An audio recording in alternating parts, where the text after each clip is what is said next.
The story began. He gave only a simple look. Outside, the sky was covered with dark clouds. The residents of the city had no idea that a major disaster was quietly approaching. Countless pieces of ocean trash fell from the sky. The streets instantly fell into chaos.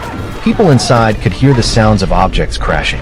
This strange phenomenon quickly spread to cities around the world. In an instant, cities were paralyzed. The streets were covered with garbage. Even the Titanic was washed back onto land. And the source of all this was actually the failure of the first negotiation between humans and sea creatures. That afternoon, representatives from all countries arrived. Under Kate's supervision, the meeting officially began. The system soon displayed 7 life forms. However, they belonged to 3 different types of life. For water beings acted as the vanguard, but the next 2 instantly made everyone widen their eyes. They were giant fish of a form never seen before. The last one, however, remained behind, as if its position was very important. Amid the curiosity of the crowd, the last water being appeared. It was a female with extremely pronounced characteristics. The audience immediately started whispering. As the translation system came online, human representative Dr. Jonathan stepped forward to offer a welcome. I stand here as... We do not need translation. Did we learn their language? No, we did not. Save the comments. Your English is excellent. Unexpectedly, the water being interrupted him. It spoke English. Everyone was shocked. Dr. Jonathan presented a gift to the water being, a rhododendron from the slopes of Mount Everest. Jonathan said, this gift carried the respect of humans and symbolized the hope for peaceful coexistence between the 2 species. He asked the water being to smell a scent it had never encountered before. The water being also prepared a gift for humans. That was its child. Seeing the 2 guards place 2 golden eggs down, everyone immediately realized something was wrong. Should have been born at the turn of the 3rd cold current. On your oil. Kate quickly instructed Jonathan to convey the message from the prompter. Sea Salt interrupted him and chose the ambassador anew. With him. He was an unknown grade 10 clerk. He relied entirely on video records. Kate immediately ordered. Within half an hour, all information about him must be delivered. Everything about Barclay's life since birth, including every text he had sent, every meal he had eaten, every person he had met, was fully investigated. Barclay tried to refuse. But we saw your kindness. And talk on behalf of the entire human race. Okay. It turned out that Barclay's respect for the deceased had won their favor, so they wanted to talk with Barclay. In the next moment, Barclay was immediately taken away. The human side announced a temporary recess. The water beings watched Barclay leave. Barclay saw Kate. Why the sea folk chose an ordinary person, Barclay himself could not understand. Kate suspected he might have had prior contact with the sea folk. Never. But Barclay firmly denied it. The military did not believe him. They immediately took control of his family. Barclay said he could help, but he needed trust. At that moment, a media storm ignited. People suspected a conspiracy. Under public pressure, the government required Kate to tell the water being directly. They could not allow an ordinary person to represent all humans. Reluctantly, Kate temporarily summoned the water being, saying the committee did not agree to Barclay serving as ambassador and demanded the sea folk trust their original human ambassador. The sea folk strongly demanded to hear the ambassador speak. Reluctantly, Barclay had to stand before them. Hello. The leader said, "You can call me Sea Salt." Barclay admitted he was just an ordinary person. He did not understand diplomacy or politics. But Sea Salt replied, "We chose you because you have humanity and compassion." Faced with Sea Rock's strong attitude, Kate eventually had no choice but to cooperate with Barclay. The military replayed the videos of that day. They began analyzing how Sea Salt communicated with the sea folk. Some guessed Sea Salt might have had shared consciousness and used frequencies beyond human hearing. Kate noticed one detail. When Ambassador Jonathan offered flowers, Sea Salt took a deep breath. At the same moment, 6 guards beside him made the exact same motion, as if they were learning or even evolving. The 2 followers left by Sea Salt were sent to the lab for analysis. However, a staff member secretly took a sample and gave it to a local oil tycoon in exchange for legal citizenship in the UK.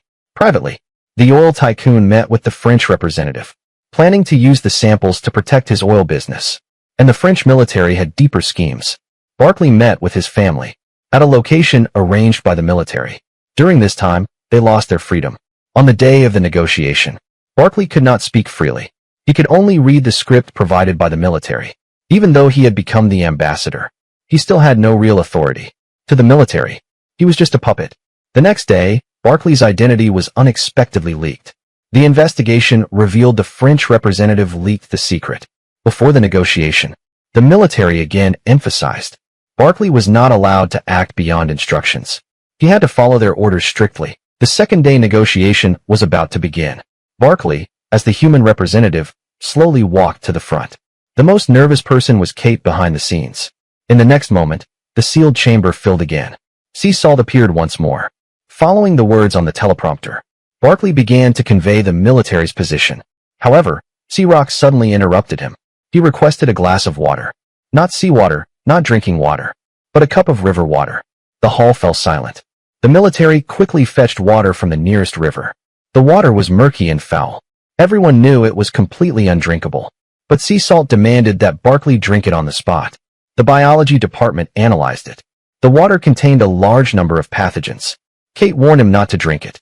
Sea Salt wanted humans to understand the mistakes they had made. The earpiece kept urging him to read the script. But staring at the text, Barclay paused for a moment.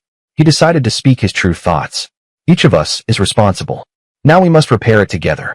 The key is that the children already know. Children are more aware than us. Why don't we listen? Today is the day to change. Barclay's speech satisfied Sea Rock. The negotiation ended smoothly. Barclay's words deeply resonated with the audience.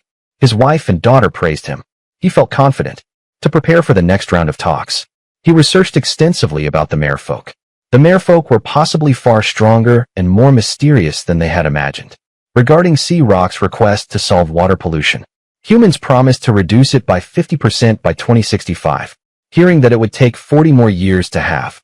Sea Rock did not accept the answer. They were unwilling to wait. He even asked Barclay to explain the reasons. The human response completely angered him.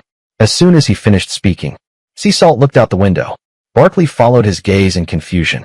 Outside, all humans were staring at the sky. They saw plastic continuously falling from above. Countless pieces of ocean trash rained down instantly. After issuing a harsh warning, Sea Salt arrogantly left. Barclay's wife and daughter nearly died while being taken to the safe house. The trash storm lasted the entire morning. This action caused most humans to resist. They believed the merfolk were preparing for war. Many were ready to take up arms. Even the Titanic was washed back onto land. Citizens were urged to find shelters quickly. They immediately headed for safety.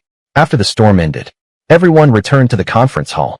Sea Salt spoke with confidence. This is just our counterattack. Barclay had not yet recovered from his emotions. He again spoke off script.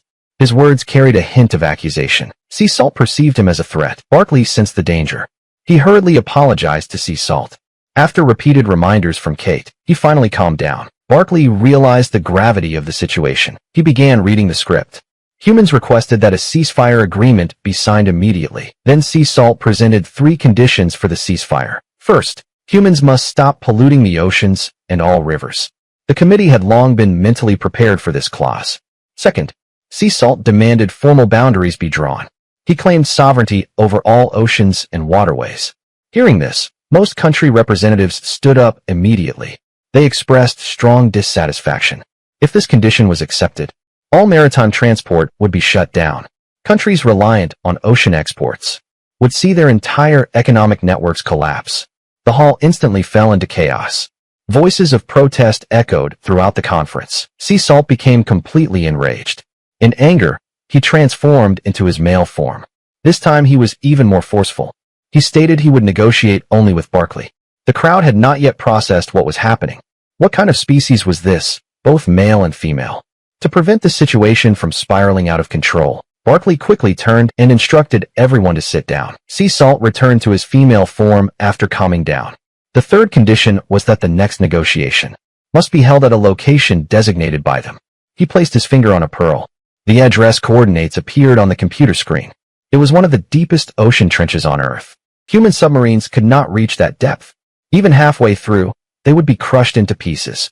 Kate, upon hearing this demand, urged Barclay not to agree. This negotiation concerned the future of all humanity. At the bottom of the ocean? Okay.